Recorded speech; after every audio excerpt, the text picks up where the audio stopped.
Ladies and gentlemen, welcome back to Dollars Twi'lek Tactics. Getting out a deep dive into Womigon day 1 early, mainly because I had today off. So in this video, as I do in my deep dive videos, we're going to go deep into Womigon's kit. We're going to discuss the best gear to put on him. We're going to discuss his kit in detail. We're going to give you all the information that I can give you this early in a character. And then I'm going to show you some pre-recorded gameplay. It's mostly going to be PvP because TLDR, I don't think that Womigon is really made for PvE. I really do think that they built him with just PvP in focus. Now, initial impressions. It's quite telling on the screen right now that he is paired, besides Zeta, this is one of my free-to-play accounts, at 1 copy. Because, in my opinion, he's pretty much another Zeta. Like, he's not game-changing in any regard. At least not this early. That could change because it has only been, what, 12 hours? I think almost exactly 12 hours since his release into the game. But first impressions for me is that he's a good character. But he's not account changing, he's not game breaking. He is a nice extra piece onto the tank team to elevate them up a little bit, which you'll kind of see in the PvP footage at the end. So no sense going out selling blood or bodily fluids in order to purchase this guy. I think that you can do just fine on the tank team with just having Panda and then Vengus and other elite tanks until you get him and Zeta or him or Zeta built up, okay? All right, with that said, let's dive into this man's kit, or I should say this dragon's kit. Womigon. There's mine, right in the middle. All sparkly, rainbowy, hyper-evolved, S-level, 37. Keep in mind the footage you're going to see after the deep dive is going to be at this level. So this guy's kit is actually pretty straightforward. In fact, I think Vagnus's kit was more complex with all the synergies involved. As such, I'm going to show you the gear first because the majority of you came for the gearing. Very straightforward. The game actually only recommends Vigorous. So I got him in HP hands, HP % primary head, HP % primary boots, and then up top, you're going to be looking for HP % and damage reduction % secondaries. If you can pick up a little extra HP, as you see I did on this one, go ahead and do that. In the instance where you're going to want to use this guy when he is under-evolved, not immortal, you might want to run him in damage reduction boots. Also, if you really get really poor damage reduction substats, you may want to consider damage reduction boots. All right, or you can switch out a blessed set, go run a 2-piece blessed to get a little bit more damage reduction. Although I would prioritize HP over damage reduction. Okay, so that's the gear. Now let's dive into his kit. His ultimate, or his energy skill. Womigon fiercely strikes with their tail, knocking down all enemies in front of him. So that'd be a conal attack or just the people directly in front of him. And dealing damage equal to 24% of his max HP. If the target is in a charging state, aka Vanguards or Nord, that skill or charge state will be interrupted. Good luck trying to time your ultimate with Nord's ultimate, but I guess it could be done. I think it's more an anti-Vanguard thing. In dragon form, the skill target changes to all enemies around him. After the tail hits a certain area, Womigon attacks enemies with the thunderstorm, dealing damage equal to 20% of their max HP. So, when in normal form, frontal attack, knockdown, damage equal to 24%, or it actually scales a little bit higher. Damage equal to a percentage of his max HP, but if he is in dragon form when he does the ultimate, he not only does the 24% of his max HP, but it is a circular AoE, not a frontal attack, and he also deals 20% damage equal to their max HP. So a much more damaging ultimate when in dragon form. Talent modifier, this skill throws all targets in an area to a specific location in front and knocks them down. Think Ampu's nuke when he does his ultimate, where he pushes back two characters. Wami, you're going to see it in the footage at the end of this video, is going to knock back characters as well as knock them down. So pretty cool ultimate, actually. I kind of like it. His first common skill. So Wami taunts all enemies within a 5-meter radius. Think bigger than Miranda's bubble. Targets affected by taunt will only attack him for 3.5 seconds. I can get that up to 5 seconds at level 4, so a 5-second taunt. And then he's going to receive a shield equal to 20% of his max HP. So if you look at my HP, it's 4 million. So I'm getting just under 1 million HP as a shield. In dragon form, when the taunt ends, he's also going to deal 25% of max HP to damage HP as damage to enemies within 3 meters. So he's going to do another AoE damage in dragon form. So this ability applies the taunt and the shield, and then removes all control effects before activating this skill. I'm not sure how effective that is. What are the control effects? It's knockdown, it's stun, but if he's stunned, he is not going to be able to do the skill regardless until the stun is over. So I don't really understand the effectiveness of this talent modifier on this skill. But moving on.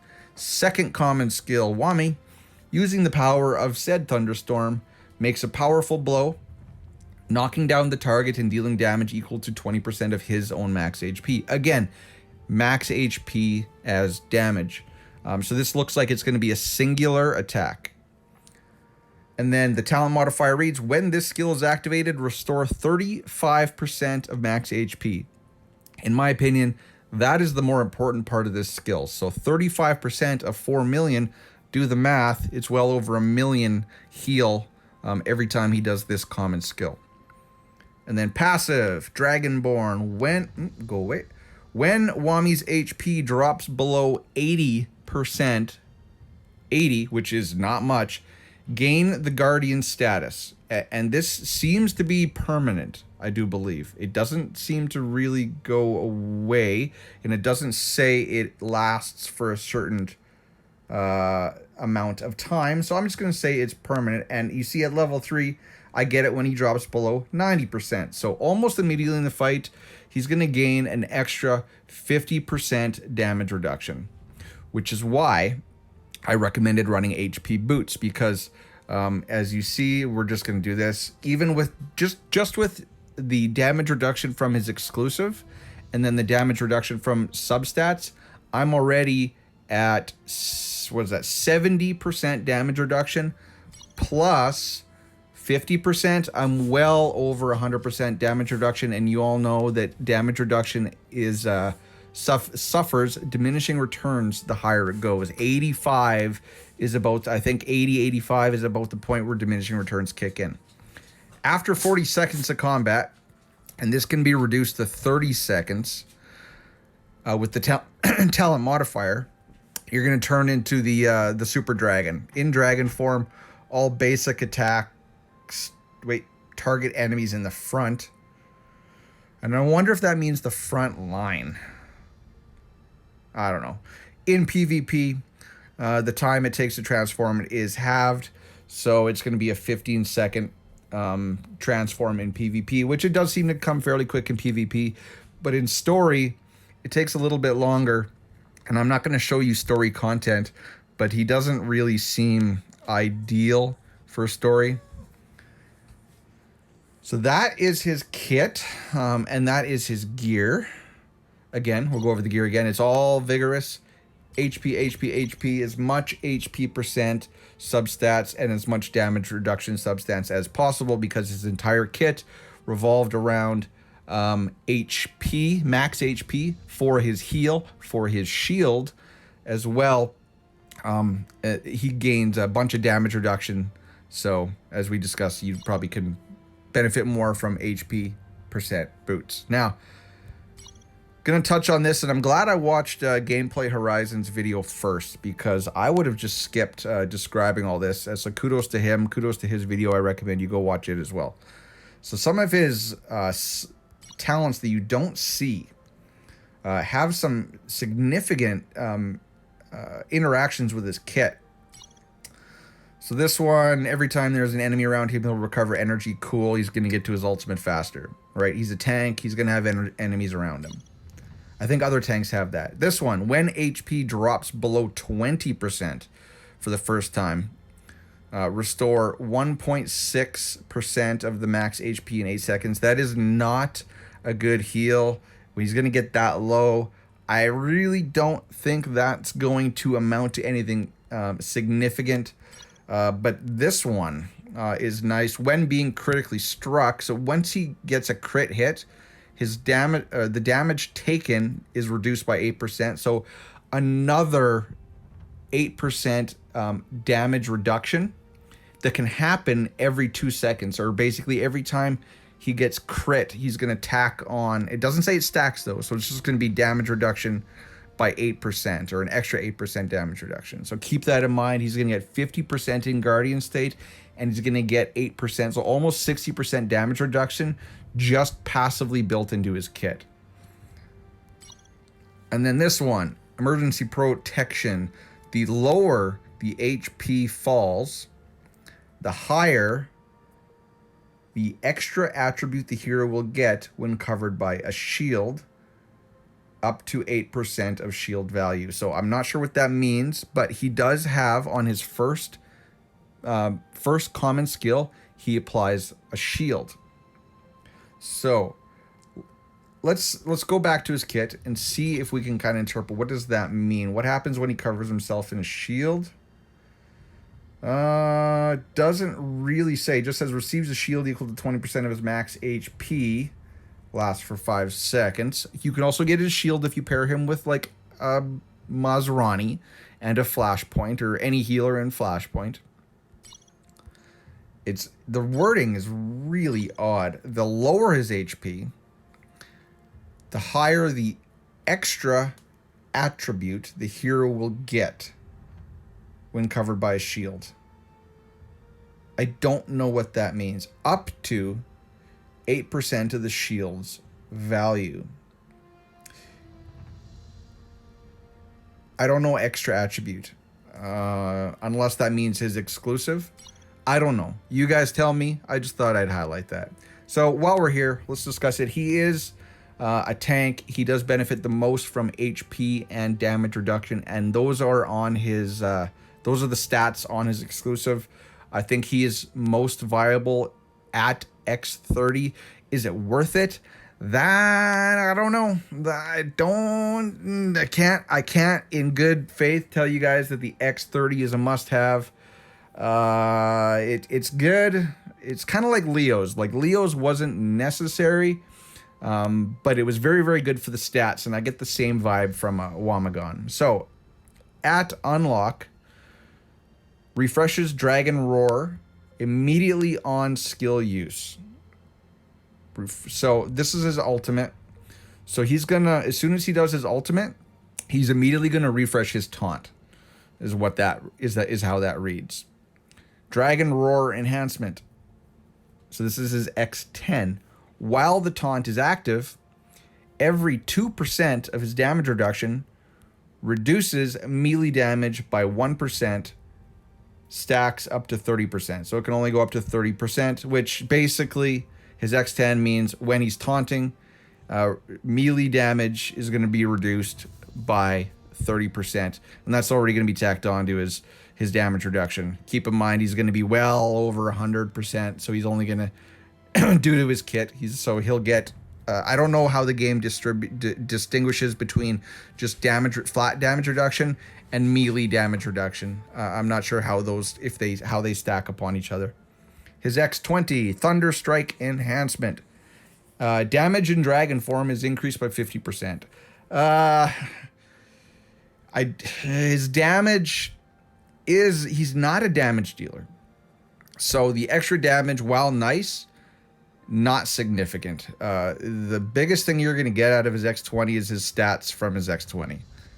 And then his X30 Dragonborn enhancement in dragon form increases max HP by 20%, which is very nice due to all the effects that max HP brings, and also restore all HP and 600 energy. So as soon as he goes into dragon form, go away, he is going to immediately heal to full, and he's going to go straight into an ultimate, which is going to refresh his taunt. So basically he's just going to cycle through his skills. And what does his ultimate do? It does a crap ton of damage when he's in dragon form. And I do believe knocks down everybody, which is going to trigger on Obek's passive to do even more damage than he's going to do himself. Anything else? Let's go quick. Let's look at the strategy. Let's see what the game recommends. So obviously just nothing but vigorous set. Core stats, damage reduction, HP. Yes, we've discussed that. Thanks, bud. Obek, and then tank prototypes. We really need a red tank prototype. And then who do we got to pair him with? Yeah, no poop. It's Zeta and Panda. Acquisition method, you're going to pull for him. And where do they say he's good at? Crimson Abyss. And good everywhere. This guy's good everywhere. Well, not really. No, he's not going to be ideal everywhere. I guess, yes, you could use him everywhere, but he's not going to shine everywhere. So that is the deep dive. And now let's go watch some pre-recorded PvP footage. And then I do show him in Crimson Abyss too, but that's it's not really necessary. So moving on.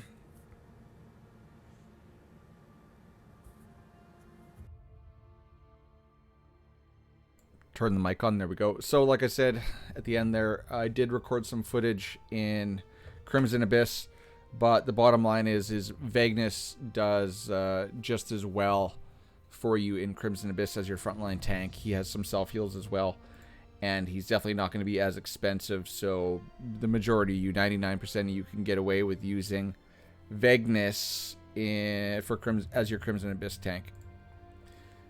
And then to do, at least in 13, 14 and 15, I think 14 is really just a damage check. Vengus was holding up even in 14. It was just more of a damage issue. And then in 15, I think you need Muka. So, yeah, so don't worry about that. Not really needed for PvE content. All right, let's go over here. Now I got the PvP footage pulled up. Yeah. So basically all I did here was I went through my friends list, and I'm just picking and choosing. There is a Vanguard team, there is a Summoner team. I didn't go against a straight energy team, so I can't really tell you how that's going to go. I'll have to do some more testing on that. And keep in mind too that my Womigon is X29, so I'm not getting the benefit of being X30. I didn't feel like buying more red runes. I'll just get them as they come. But he is getting the benefit of the stats all the way up to X29. So first, here we go. Chaco Wacko, whatever his name is. It's not a perfect team. Like, really, he should have Ampu up front and with Rez pointing at Ampu. But if we watch Womigon, I put him in the back line. I'm not sure if that is ideal.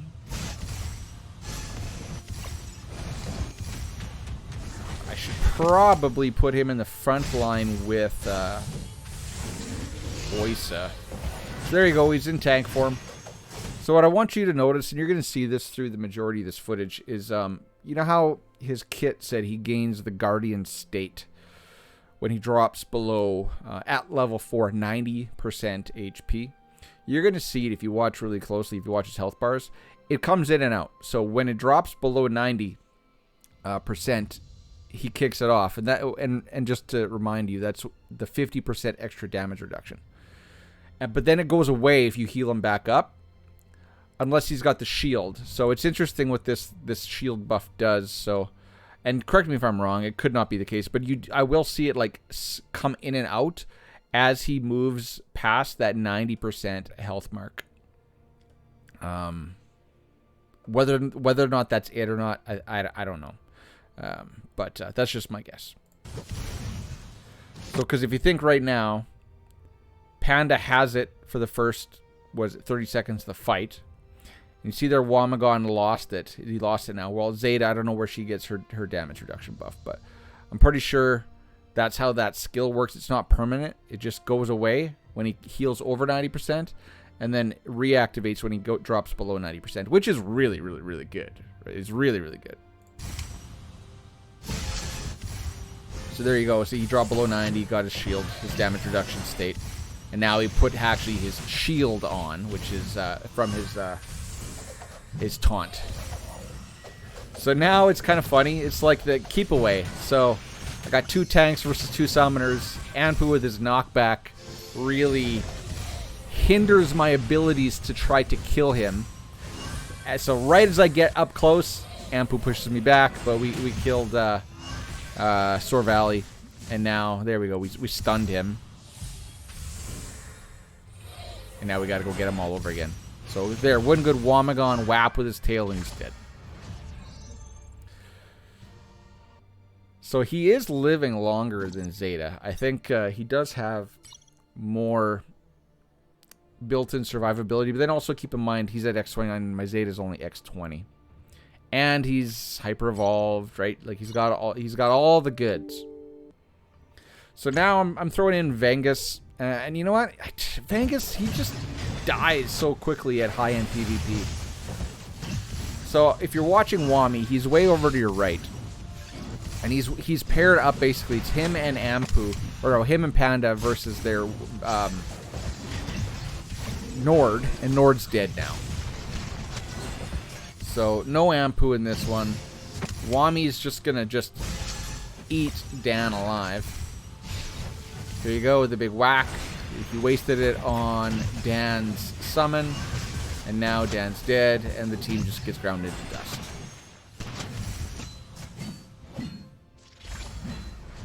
So not a superb opponent, but I think this highlights the fact that you can use tanks in PvP effectively. So here's a better team.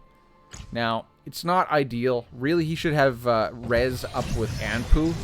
But let's just see how Wami does this time. So, still, there you go. Now his damage to his Guardian State. And there was a good instance, if you rewind it, you can see it come in, go out, come back in. Ampu, or not Ampu, Nord is right there. Stunned. He's going to get his ultimate off. Nope, he's not. He's just going to die. Even Vegnus is still alive. So these guys are getting the full brunt of a summoner pounding. An absolute pounding. And they're still just hanging in there. The 3 SSS. Just getting beat. See, Zeta just wasted her ultimate on a summon. And now whack. Wami, he got down there in health, but him and Zeta both got back up there. See, look at now, he's almost full health because he did his self-heal. And I think you're going to see Wami use his tail swipe here, and he's just going to annihilate Dan. Let's see. Here it comes, here it comes. No, Dan just died to sadness, I guess. I didn't really see what killed him. But let's tail whap Sor Valley. We missed her. We wasted it on the summons. So I thought, when I read the kit, I said that his tail swipe was an AoE. But it doesn't seem to be affecting everyone in that 3 meters, unless Sor Valley was out of that 3 meters. But still a win, right? Like they hung in there. They suffered the damage onslaught of a summoner team and ended up prevailing. So this guy, a good team. It would be better with Rez paired with Anpu again in the middle. But another test of the tankies. So, you know, Wami's down here. He killed Leo by himself pretty much. Leo kind of got caught in the nuclear fusion ground and pound mode. And now he's dragon, and once he becomes dragon, he is a huge meat shield. So right here, this is telling. So first of all, look at the damage meter. Panda obviously way ahead, given all of his knockdowns, and he's more of a damage dealer than a tank. I shouldn't say that. He's both. All those knockdowns are registered by Obex's damage meter, but then he is putting out significantly more damage than Zeta, and it's not horrible damage. But I want you to watch what he did to Anpu. So let's go back. So Anpu right here, you see, is at full health. As soon as I ultimate, you see the zombies are dead. So he is directly in front of me. Watch Ampu's health, and if you can catch it, watch the damage meter. If not, I'll tell you how much I hit him for. So here it goes.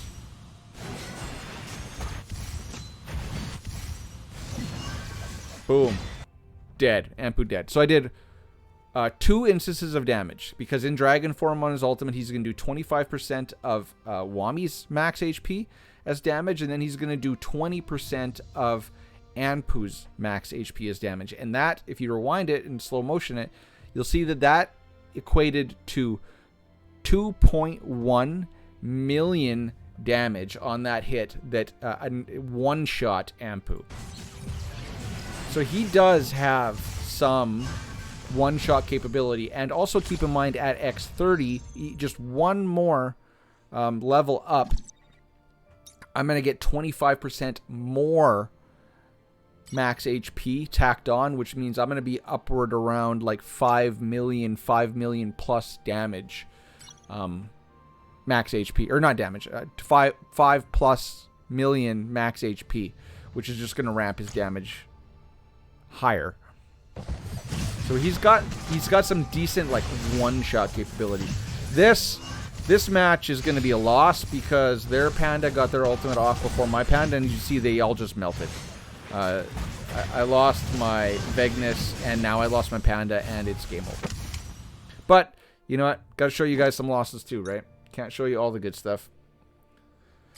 And now we're going against... Are we going against Jet? No. Should have went against Jet. I don't know why we didn't. So here's a Vanguard team, right? We already knew tanks handled Vanguards easily. Now this would probably be, other than not having Nord on here, probably one of the best lineups for Vanguard. They got Rez paired with Leo, and then it's the other Vanguards and Maz, right? So you're going to get the best out of them, but these tanks are just going to chew him. Vegnus just died to Leo's spin, which makes me wonder if I'd be better off having a different tank. Like maybe Oak would be better than Vegnus, because Oak can come back to life, which will at least keep him alive long enough to benefit from Panda's nuclear magnetic mode right there. This one, the ground and pound mode. So sadly, I'm wondering if Oak's not better than Vegnus on the tank team if you're going to run quad tanks. But that was a thing of beauty, right? You can't tell me that wasn't beautiful. Any more? Any more? Any more? No, that's it. So now I try to record some Crimson Abyss footage. But as I said before, this is Vegnus does just as good of a job in Crimson Abyss as Womigon. Womigon, obviously, he's gonna like not take as much damage, but Vegnus was doing okay when we were testing him in 14 as well. So that's that. So, ladies and gentlemen, that is the deep dive into the new SSS Atlas tank Womigon. Let's do this one more time. Hopefully the sound isn't drowning out my voice, but he's good. He's just basically another Zeta. He is he's a PvP guy, so you'll get him when you get him. I wouldn't rush out and buy him. There are other more higher priority characters for PvP, although the tank team is becoming a force in PvP. So if you've made it to the end of this video, put Wami not Womigon. Put Wami, because that's what I was calling him throughout that footage. You know, so there's no music playing in this. This is weird. Put Wami down in the comments. I'll let you know, or let me know that you made it all the way to the end. Thank you for watching a 30-minute video on YouTube. Tell me what you guys think of him. Put Wami, then tell me your thoughts.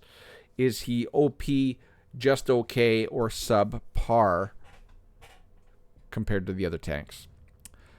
Until next time, guys. Cheers. Peace. Bye-bye.